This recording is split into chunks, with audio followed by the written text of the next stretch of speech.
We will now follow Darwin's journey from Bathurst back to Sydney. 22nd.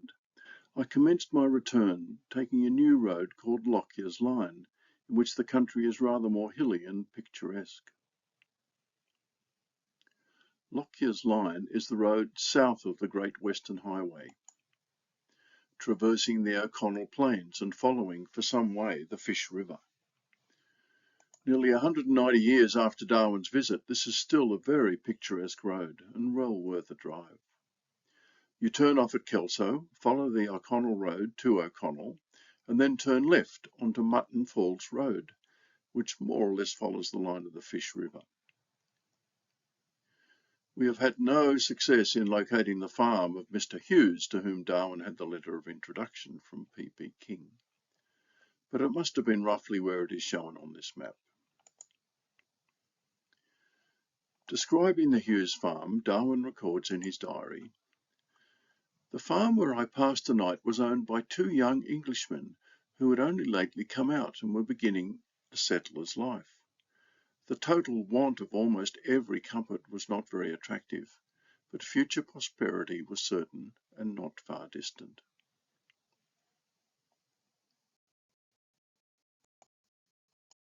"23rd.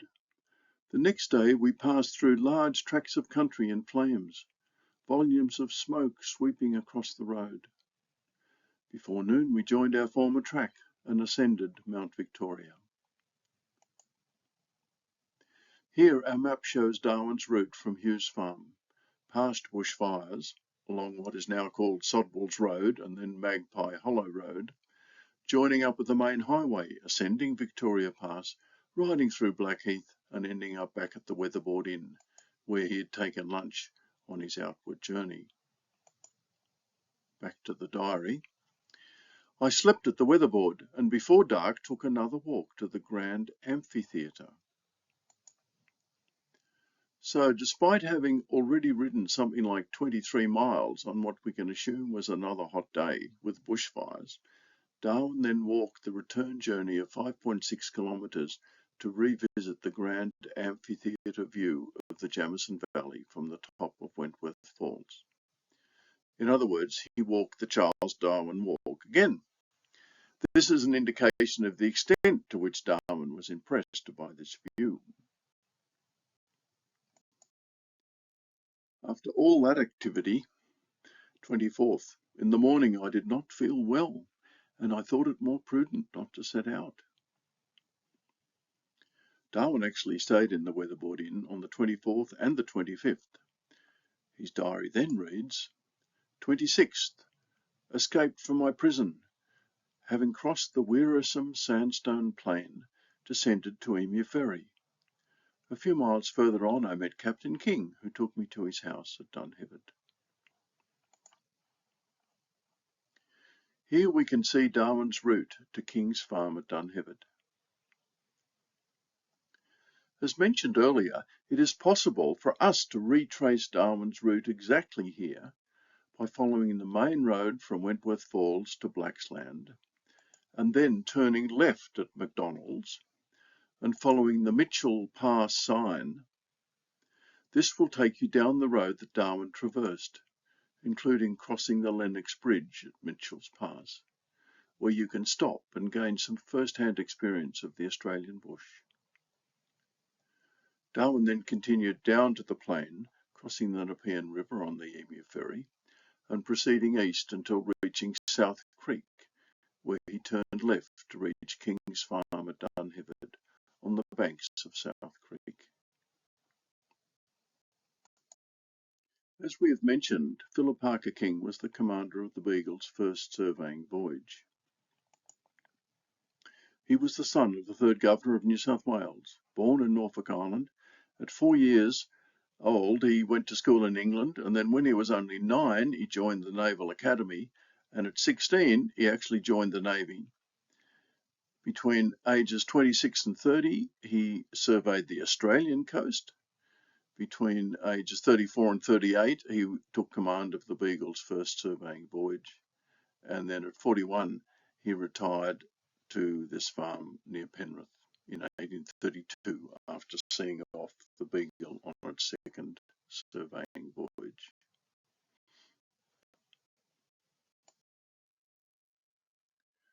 In his diary, Darwin records that I spent a very pleasant afternoon walking about the farm and talking over the natural history of Tierra del Fuego.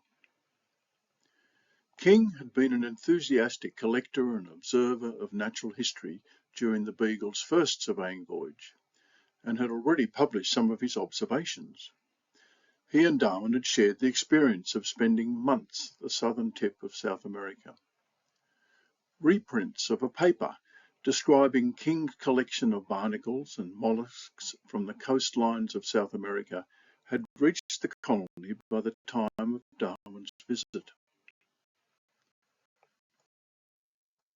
King presented a reprint to his guest, inscribing it, as shown here, Charles Darwin, Esquire, from the author, Dunheved, January the 26th, 1836. This photo of the inscription is from the reprint that was actually given to Darwin. It's now in the Cambridge University Library Archives. Frustratingly, the pages have been trimmed, obliterating the 36 from the 1836. Presumably this happened before the reprint was deposited in the library.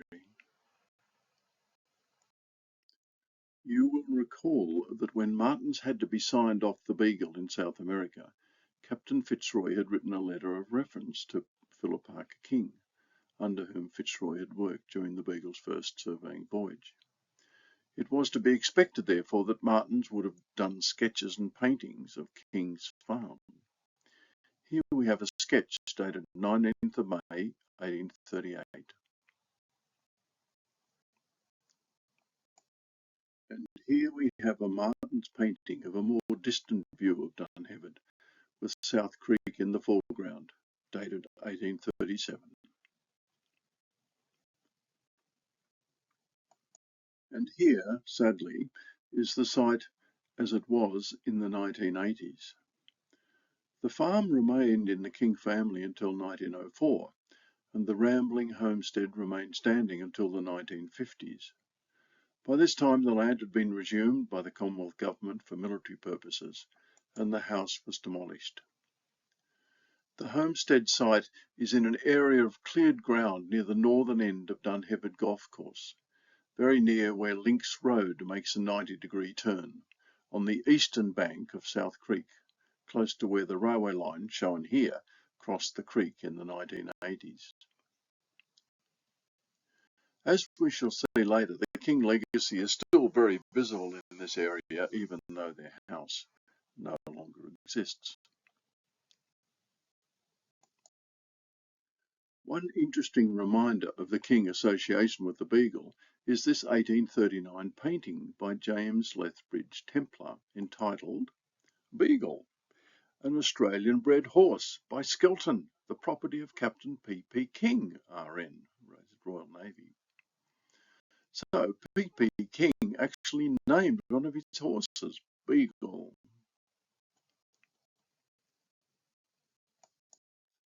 Accompanied by Captain King, rode to Parramatta. This shows the route from King's Dunheved farm to Parramatta. Darwin continues in his diary, close to the town, that is King's brother-in-law, Mr. MacArthur, lives, and we went there to lunch.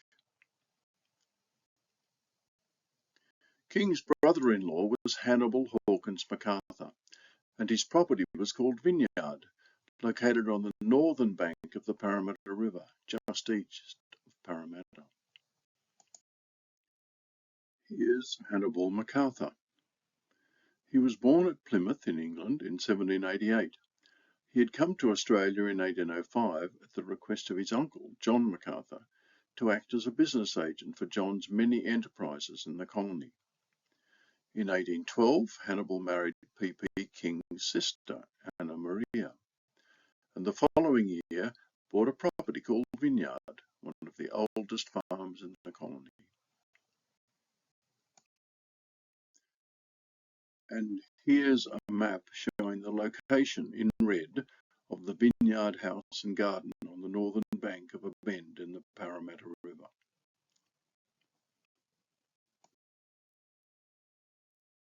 Darwin records in his diary, "The house would be considered a very superior one, even in England."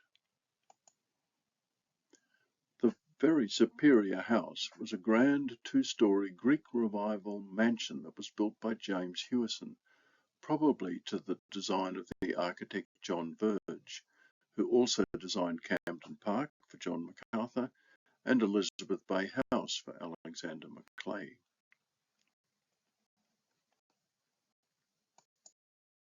There was a large party, I think about 18, in the dining room. Here's a photo of the Vineyard House. In its heyday, Vineyard was one of the major centres of social life in the colony.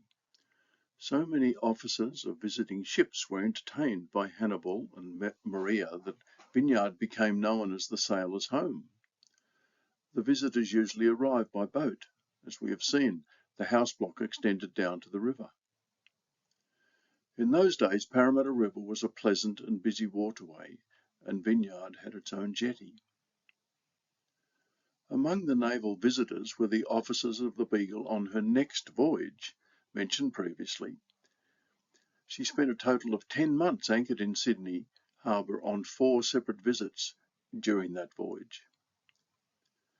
Other naval visitors were the officers of HMS Rattlesnake, including Captain Owen Stanley and presumably the young assistant surgeon, Thomas Henry Huxley, who was later to become Darwin's most able and vocal advocate. The explorers Alan Cunningham, Count Strzelecki, and Ludwig Leichhardt also visited Vineyard. Back to the diary. It sounded strange in my ears to hear very nice-looking young ladies exclaim, "Oh, we are Australian and know nothing about England."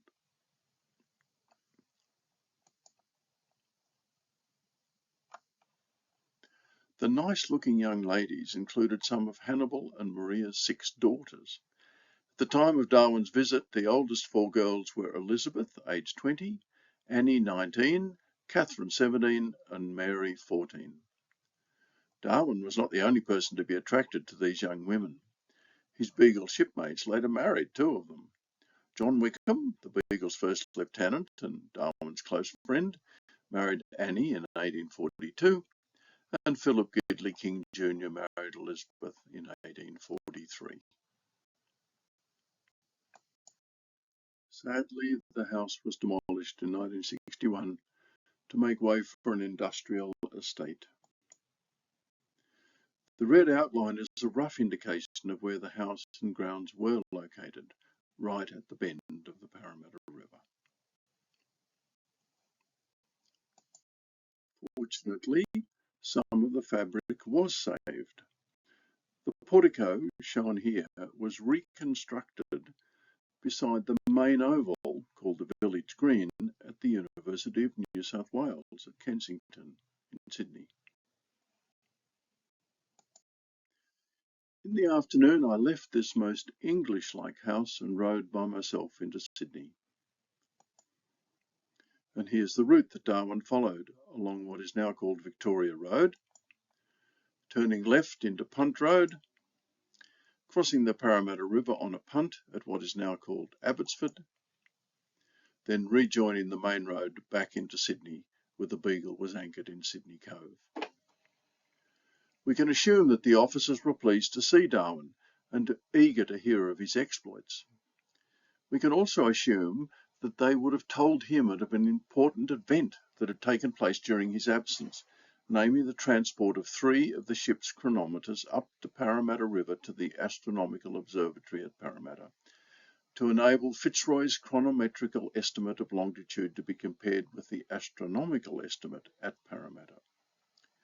You will recall that such comparisons were one of the key objects of the Beagle's round-the-world voyage. We shall tell the longitude story in the next presentation.